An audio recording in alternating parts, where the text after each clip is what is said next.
Olá, internautas, aqui da TV 61 e da TV 247. Começamos mais um bate-papo com o Hélio Dório, o último bate-papo dessa semana, sexta-feira, 6 de maio de 2022. Como vai, Hélio? Tudo bem?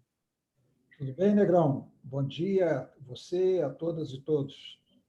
Muito bom. No baú do Hélio de hoje, ele vai analisar aí essa... O Lula tem cometido alguns erros, né?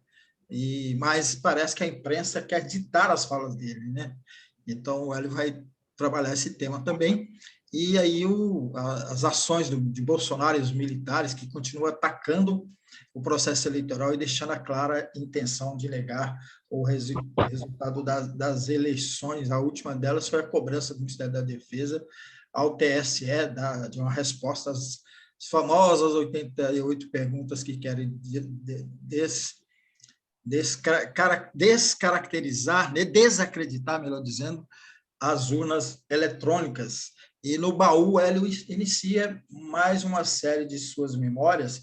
Ele vai falar dos planos golpistas, né, ao longo da história do Brasil, e que eram chamados de teorias conspiratórias e que acabaram se concretizando, né, se revelando. Ele vai começar pelo famoso caso Parazar. Hélio, o Lula tem dado umas pisadas de bola aí, de vez em quando ele fala umas besteiras, aí ele pede desculpas, mas, no geral, parece que há uma intenção da imprensa de dar um volume maior nessas questões e amplificar a crítica ao ex-presidente, né? Negrão, é uma situação muito complicada, porque, primeiro, o Lula tem cometido erros, é um fato. Segundo, a imprensa ela não tem necessariamente que tomar partido por um candidato. Mesmo quando ela apoia um candidato, ela tem que manter no noticiário a necessária isenção. A gente sabe que isso nem sempre acontece, mas não é também muito prática da imprensa brasileira apoiar explicitamente um candidato, como fazem jornais de outros países. Aqui ela fica fingindo que não apoia e apoia por trás, como foi no caso do Bolsonaro em 2018. Mas a situação é a seguinte: o Lula tem cometido erros nas falas dele? Tem cometido erros, tem exagerado, tem dito bobagens. Uma delas ele corrigiu, que foi aquela dos policiais, que ele disse que queria falar em milícias e falou em polícia. Mas também estão exagerando, sabe? Estão exagerando em dois aspectos. Primeiro, nem tudo que a imprensa diz que é um erro dele, a fala dele, é um erro, uma fala errada, porque é realmente o que ele pensa e ele deve dizer o que ele pensa. Você pode dizer, bom, mas podia não ter falado nisso. Em algumas circunstâncias, sim, em outras circunstâncias, não. Então, eu vou dar um exemplo, essa questão da Ucrânia. O Lula falou a verdade. O Zelensky, o presidente da Ucrânia, é um farsante. O Zelensky ele está alimentando a guerra, a mando dos Estados Unidos, que tem interesse no prosseguimento da guerra para desgastar a Rússia. Aos Estados Unidos não interessa um acordo entre a Ucrânia e a Rússia. Não interessava antes da guerra e não interessa agora. E o Zelensky faz o papel de marionete dos Estados Unidos, colocando a população ucraniana em risco, colocando em troca de vidas de ucranianos. Ele permanece com a guerra porque os Estados Unidos, que comandam a OTAN, não querem acabar com a guerra, não interessa para eles, não interessa para a indústria armamentista, não interessa para os planos geopolíticos deles que essa guerra acabe e dane-se a Ucrânia. E o Zelensky entrou nessa, o Lula tem razão. Agora, você pode dizer assim, ele podia ter evitado falar isso? Podia, mas fica bem para um candidato a presidente da República ficar fugindo de temas presentes, temas que estão aí por oportunismo? Acho que não. Acho que ele deve falar desse assunto. Agora, outros assuntos ele pode evitar. Aí eu vou dar um outro exemplo. Aí ele fala que o Arthur Lira parece o imperador do Japão. É uma bobagem. O imperador do Japão não tem esses poderes imperiais. Eu acho que o Arthur Lira tem mais poder do que o imperador do Japão. E ele podia falar, parece o imperador. Estava dito, não precisava colocar o Japão. Então, assim, esse é aquele deslize que é de bobeira mesmo, é uma coisa desnecessária. Agora, aí as pessoas falam, assessoria, tem...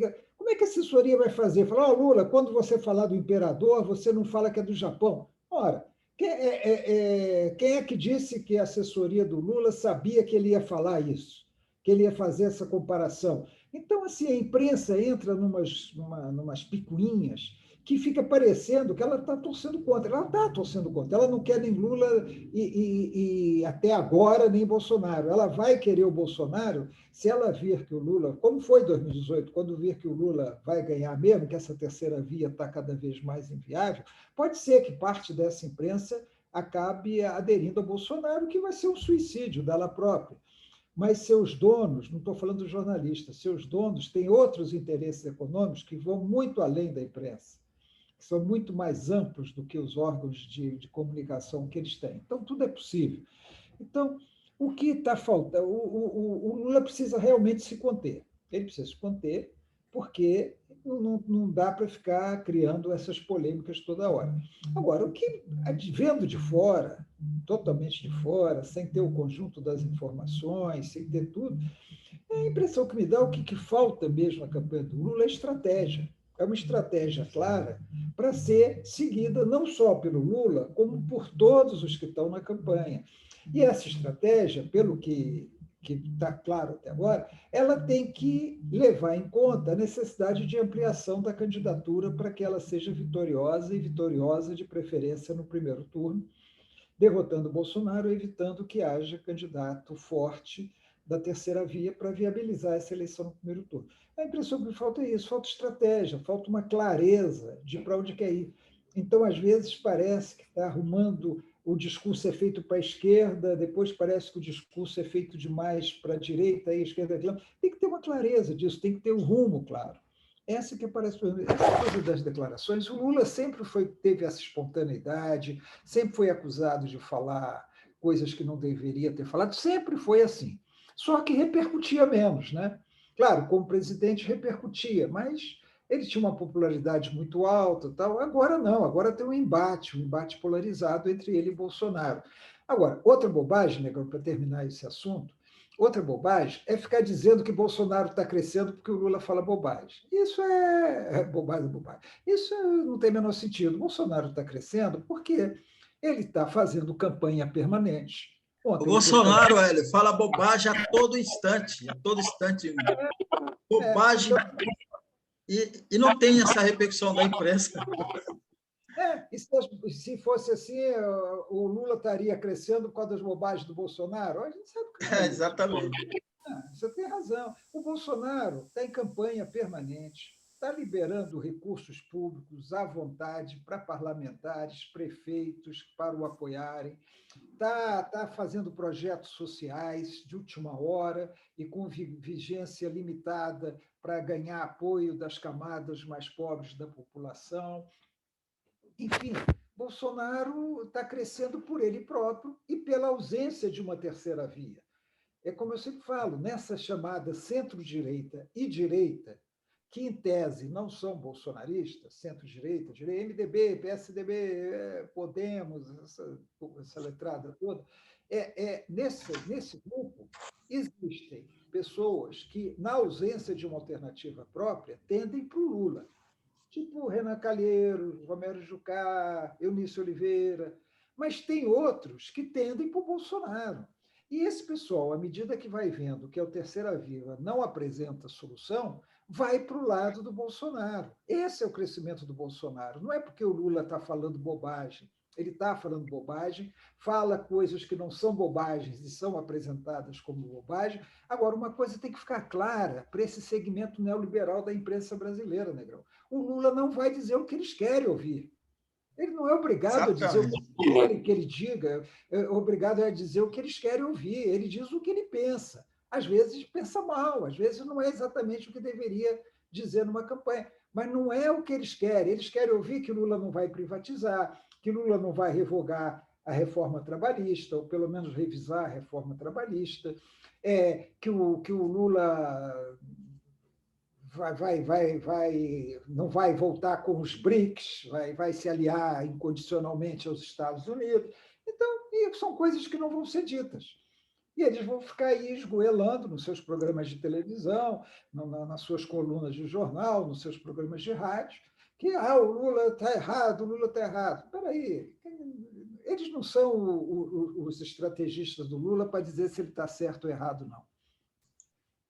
Olha, dá uma verificada no seu áudio aí, que ele perdeu um pouquinho aí. Parece que está tendo uma interferência também. Pode ser pequenininha. Está no limite aqui. Hélio, e os militares continuam aí assanhados, né? E com a sua sanha, avançando cada passo no golpe, e a bola da vez agora é o TSE e as urnas eletrônicas, né? Essa declaração aí do general aí, ministro da Defesa, se não me engano, foi ele, né, que cobrou que o TSE divulgasse as respostas às 88 perguntas, e o Bolsonaro continua fazendo declarações, ele disse que vai criar contratar uma auditoria. Hélio, só para agregar mais um ponto, né, para você avaliar aí, eu tenho visto pessoas defendendo o seguinte: TSE abre para todo mundo fazer auditoria, abre uma sala, um espaço em que vai general, que vai MST, que vai quem quiser ir lá acompanhar a apuração lá nas urnas eletrônicas. Eu tenho visto algumas pessoas fazendo essa defesa, mas eu queria que você analisasse aí esse avanço, né, como você tem sempre pontuado aqui, o golpe está avançando e eles estão para e passo, e agora deixou o Supremo um pouquinho de lado e jogou seus canhões para o TSE, né? É o golpe em marcha.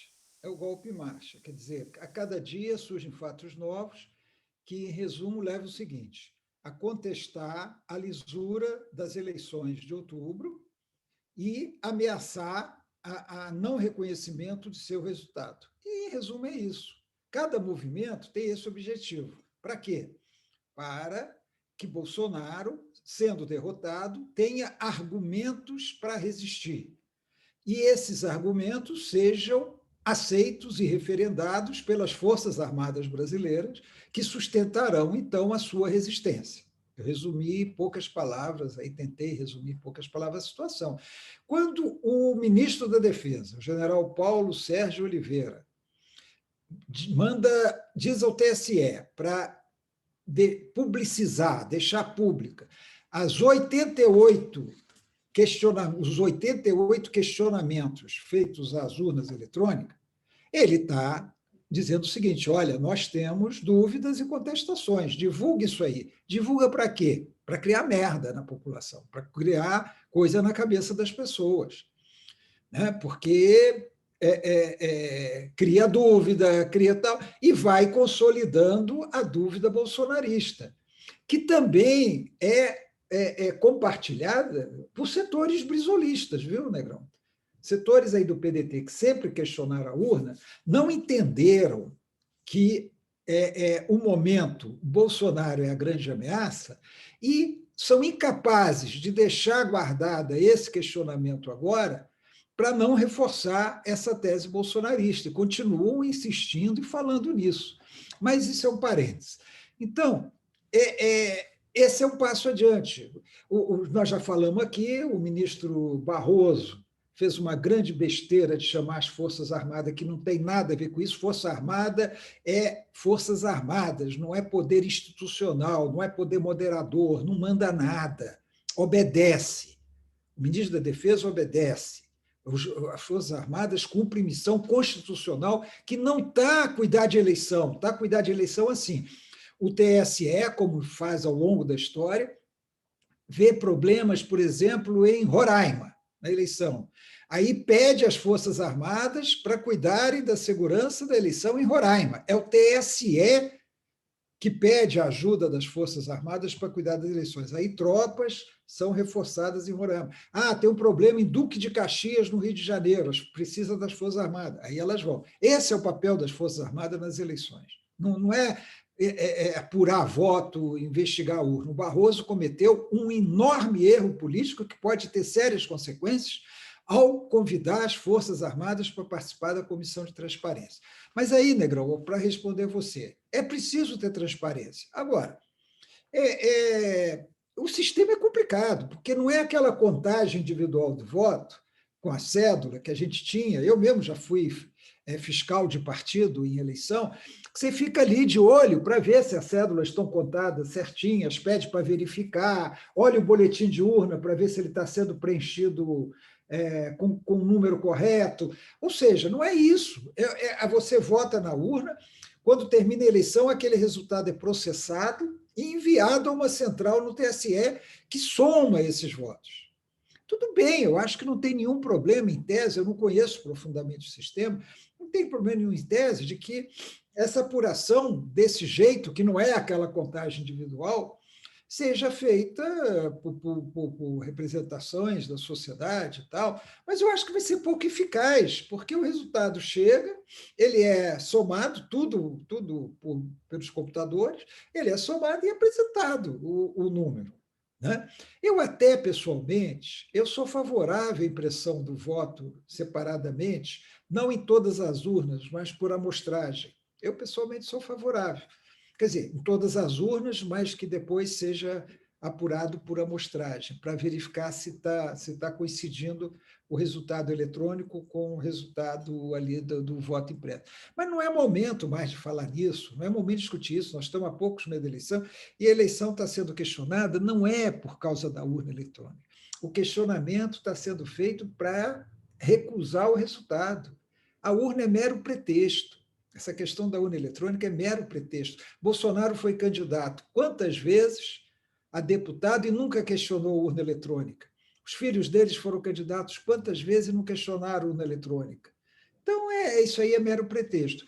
E é muito grave, Negrão, o Bolsonaro dizer que quer contratar uma empresa de auditoria para apurar e dizer que é o seguinte, se essa empresa pedir dados ao TSE, o TSE tem que mandar os dados. Espera aí, Bolsonaro, empresa de auditoria privada agora vai mandar nas eleições brasileiras? Quer dizer, sabe quem vai contratar a empresa, Negrão? É o PL, do Valdemar Costa Neto, um exemplo de homem honesto no Brasil, o cara mais Primor, honesto, né? né? Vai Um contratar primor. uma auditoria. Então, isso aí, Negrão, são só sinalizações da resistência do Bolsonaro. Aí vem, o chefe da CIA, em 2021, disse para o general Heleno, para o general Braga Neto, para parar de questionar as urnas. Tal. Grande droga, que eles vão obedecer ao chefe da CIA por quê?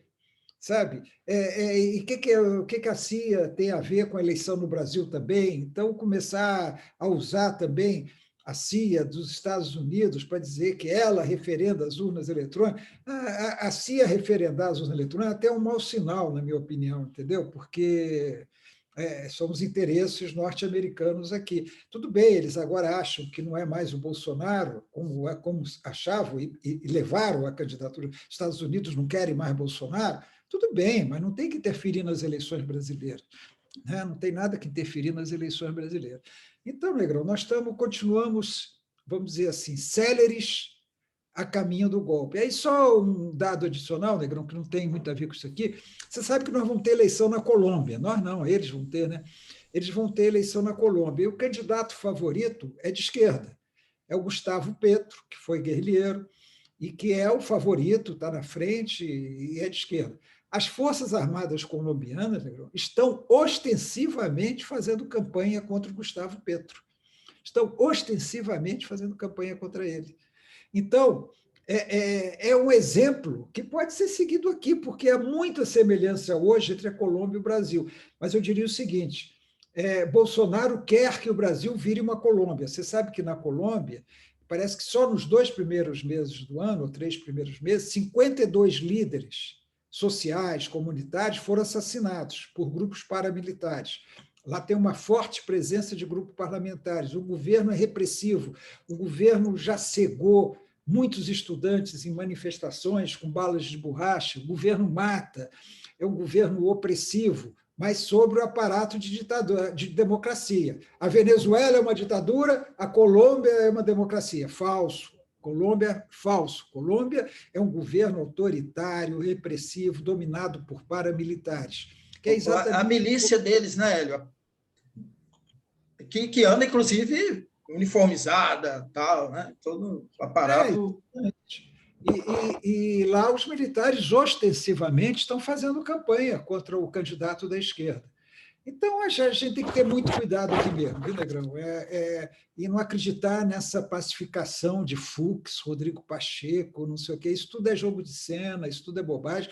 A resistência a esse golpe tem que dar com ações muito mais concretas, muito mais efetivas do que ficar chazinho de Fux com Rodrigo Pacheco, dois grandes vasilinas da República. Exatamente, era isso que eu queria comentar, né? Eu acho que esse beijamão aí de Fux e Pacheco vai reforçando essa sanha e esse assanhamento aí dos generais, né? Mas também lembrar, né, que foi Toffoli, né, lá atrás, que cometeu a primeira besteira de levar um assessor especial e fazer declarações absurdas, né, que não houve ditadura e essa história toda. Mas vamos para o baú do Hélio, porque ele vai abordar aqui no baú temas relacionados ao que a gente está acabando de falar, né? Essas conspirações golpistas.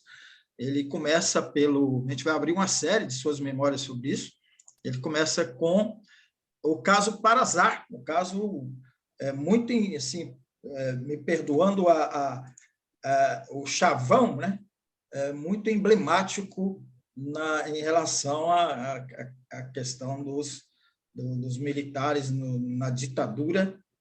Então, vamos lá, Hélio.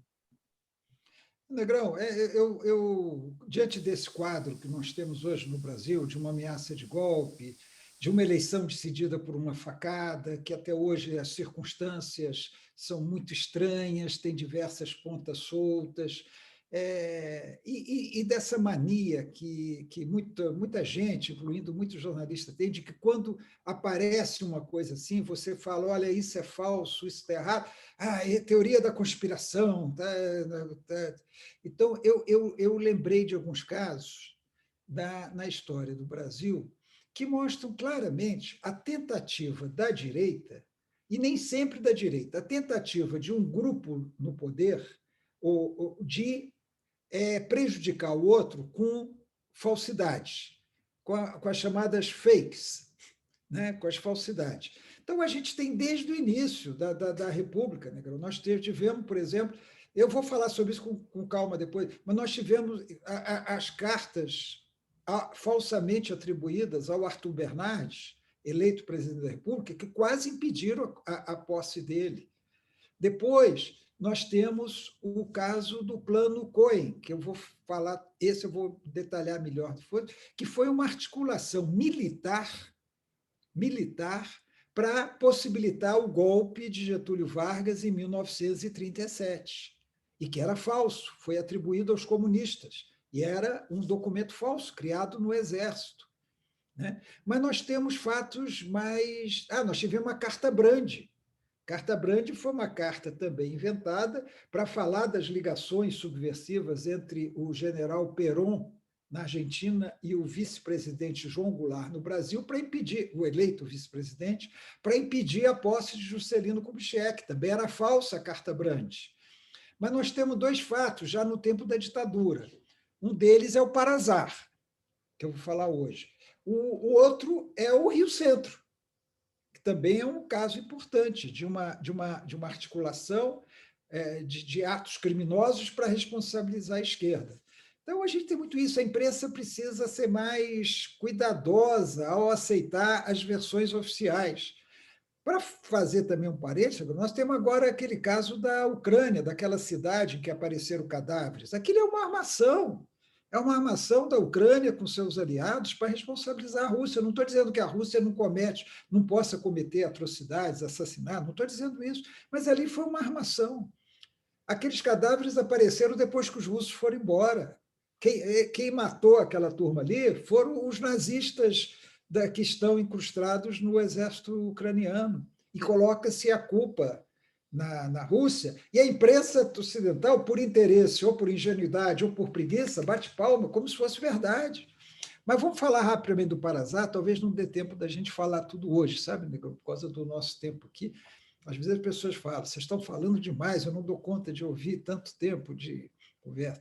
Mas, Negrão, em 1968, então eu estou começando pelo Parazar, antes de falar do Plano Cohen, porque eu já estava aí, eu estava no movimento estudantil, em 1968, e aí, Negrão, nas passeatas do Rio, começou a acontecer das pessoas em cima dos prédios, no centro do Rio de Janeiro, jogarem objeto em cima dos policiais.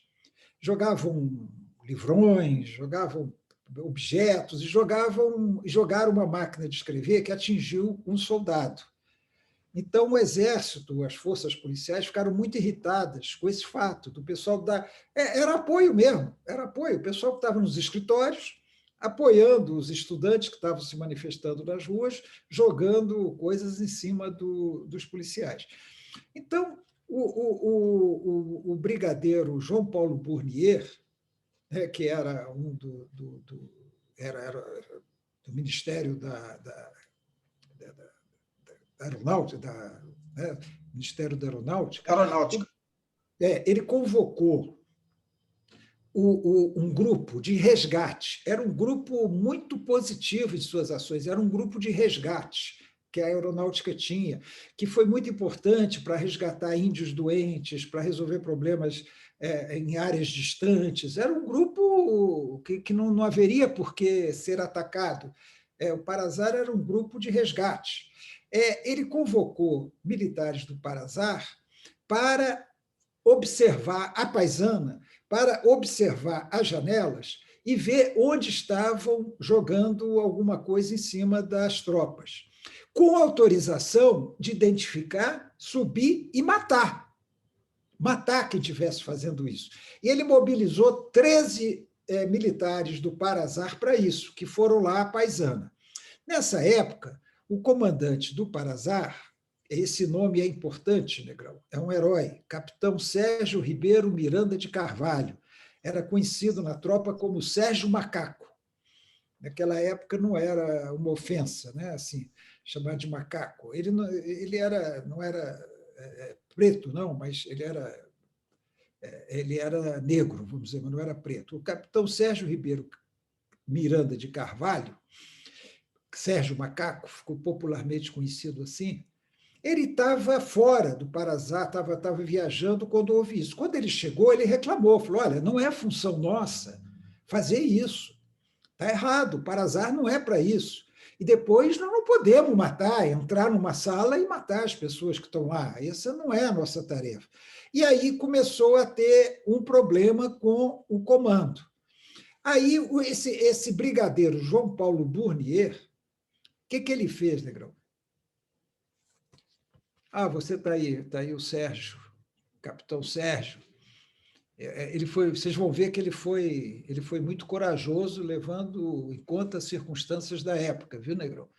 O que aconteceu? O Burnier e um outro brigadeiro que estava recém-chegado daqueles treinamentos na Escola das Américas, que era na zona do Canal, no Panamá, que era domínio americano, os Estados Unidos dominava a zona do Canal e tinha lá uma escola que formava repressores, torturadores para a América toda. E esse brigadeiro Hipólito da Costa tinha chegado de um curso lá na zona do Canal, e ele e o brigadeiro Sérgio Burnier... O que é isso, Negão? Temos 8 minutos. Desculpa. Tá. Eu vou contar a história até onde for possível, Negrão, porque essa história é importante para a gente compreender. No dia, eles fizeram uma reunião, chamaram o Parazar inteiro para fazer uma reunião, e lá anunciaram que o Parazar iria se meter na repressão não só aos estudantes, como em modo geral. E qual era o objetivo deles, Negrão? Era em 1968, muitas manifestações, muito movimento político contra a ditadura, que tinha sido implantada em 64, e eles queriam dar um golpe. É por isso que eu estou falando desse assunto hoje. Eles queriam que houvesse um golpe para radicalizar a ditadura, como de fato aconteceu no AI-5, mas eles queriam pior do que isso. Eles queriam uma ditadura ferrenha que exterminasse mesmo toda a oposição. Então, o que eles planejaram? Eles planejaram que o Parazar executaria uma série de atentados no Rio de Janeiro, atentaria contra a loja da Sears. A Sears era uma loja de departamentos muito grande na praia de Botafogo. Hoje é um shopping, mas a loja era Sears. E ele ia atentar contra o Citibank, que é um banco americano, contra a Embaixada dos Estados Unidos. Iria explodir, fazer explosões, mas as principais explosões, Negrão, eram muito graves. Uma seria no gasômetro. O gasômetro existia ali perto da rodoviária Novo Rio, um lugar de grande movimentação. Eles queriam explodir o gasômetro. A explosão do gasômetro mataria centenas de pessoas, porque são depósitos de gás, aqueles depósitos de gás enormes, né? Ali no centro do Rio. E eles queriam explodir a represa de Ribeirão das Lajes, para o Rio de Janeiro ficar sem água. Então, eram atentados terroristas. Agora, por que eles queriam fazer isso? Eles queriam fazer isso para pôr a culpa nos comunistas. Eles iam dizer que a culpa era dos comunistas, que os comunistas estavam fazendo aquilo. Mas ia além, Negrão. O Parazar deveria prender 40 pessoas e executá-las. 40 pessoas. A primeira leva, eles iriam anunciar os nomes 5 a 5. A primeira leva tinha Juscelino Kubitschek, Jânio Quadros, Carlos Lacerda, Dom Helder Câmara e sabe quem, Negrão? General Olímpio Mourão Filho, aquele que começou o golpe de 64, que eles já estavam descontentes com ele. Então, eles iriam matar um general, um bispo e 3 políticos relevantes no Brasil, na primeira leva. Mas tinha muito mais. Eles iriam matar o Franklin Martins, esse que até outro dia era o coordenador de comunicação do Lula, iriam matar o Vladimir Palmeira, líder estudantil, o Mário Covas, que depois foi senador, iriam matar vários militares. Tinham vários militares na lista, inclusive um general, o general Peri Bevilacqua, que depois se aposentou, foi cassado em 69. Então, Negrão, era uma articulação enorme para promover uma reação militar, uma reação da população que justificasse um golpe radical, vamos dizer, a radicalização da ditadura. Você fala, isso acabou acontecendo com as 5 em dezembro, que nós estamos falando de junho. Essas reuniões foram em junho. Mas aí, Negrão, o importante é o seguinte, o Sérgio Macaco, o capitão Sérgio, se recusou. Ele se recusou a cumprir aquilo. Dos 41 presentes na reunião, 4 aceitaram. 4 aceitaram. Quando chegou no Sérgio Macaco recusou. Esses 4 já estavam conversados antes. Já estavam conversados antes pelo brigadeiro Bournier. Resultado, eu vou contar no próximo programa, Negrão, porque eu acho que o capitão Sérgio merece que a gente conte um pouco mais da história dele, porque no momento em que ele se recusou a promover esse massacre que iria levar ao golpe, ele passou a sofrer as perseguições, e essa história eu conto na próxima. E aí, Negrão, a gente vê como é que a coisa funciona. Sabe que, na época, né, aí, nesse caso, a imprensa foi positiva, porque a imprensa acabou noticiando de alguma maneira, o jornalista foi preso, Pericota, ele foi preso por ter noticiado esse fato, mas vamos deixar essa para a próxima, Negrão, senão a gente vai se atrasar muito. Muito bom, muito importante, né? Como você mesmo pontuou, Hélio, que a gente tem que se atentar para o que pode vir aí, né? Só fazer um link lá com os paramilitares da Colômbia, né? Lá é a milícia colombiana, que tem apoio, inclusive, das Forças Armadas colombianas, e aqui a milícia de 600 mil homens, anunciado pelo próprio Bolsonaro, armada, praticando tiro e assassinatos aí nas cidades e na zona rural. Quer dizer, o que vai acontecer com esse país, né, Hélio? Hélio, amanhã tem lançamento da pré-candidatura do Lula, né? Emenda aí o que vai acontecer com esse país, Hélio, e a emenda do Lula. Dá tempo de... Vamos ver, né, Negrão? Agora, eu estou falando disso, viu, Negrão? Porque está aí, a candidatura do Lula, Alckmin está se consolidando. né? Inclusive com a possibilidade de vitória. Eu estou dizendo, contando esse caso Parazá, e vou contar outros casos, inclusive Rio Centro, esses militares radicais, não estou generalizando, mas há militares nas Forças Armadas, e vamos falar aqui de Braga Neto, que são perfeitamente capazes de criar uma situação, veja só que eu não estou dizendo qual seria a situação, de criar uma situação que possa levar ao golpe, que possa levar ao golpe. Uma situação de caos, de confusão, de conflitos sociais, que possa levar ao golpe. E eu espero que a imprensa não entre, como entrou no plano Cohen, como entrou com esse caso lá da Ucrânia, de dizer que não, quem diz que não é isso é teoria da conspiração, imagina tal. E vamos lembrar que uma facada, até hoje não bem explicada, elegeu Bolsonaro, né, Negrão? Exatamente. Amanhã, lançamento da pré-candidatura de Lula, né? Rapidinho. Né? Exatamente. Vamos ver como é que vai ser e torcer, né, para ele não falar bobagem, para a imprensa não. Porque a imprensa vai assim, ele fala 10 mil coisas, sai capa na Time, mas o assunto é o que ele falou do Zelensky. Então, amanhã dá uma derrapada, a imprensa toda vai cair naquela derrapada que ele deu e esquece todo o resto em torno daquilo.